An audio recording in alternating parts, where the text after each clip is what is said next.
after everything now has been done, preparation of the bed, application of manure, flattening to fine tilth, making the drills, aligning the drip, making the drills, then we come to the final stage, which is sowing the seeds.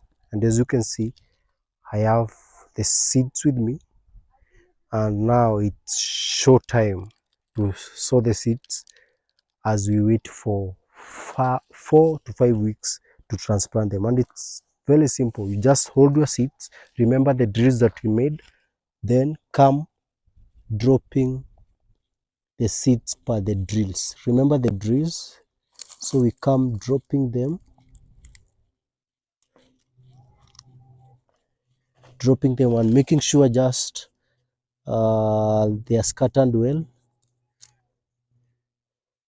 Make sure they are well scattered on the drill. I know you are going to ask me the spacing of these seeds, but no specific spacing, but your scattering is what matters at this point. Make sure they are shallowly placed on the face, so that you also shallowly cover them for easier and faster germination. So scattering them says that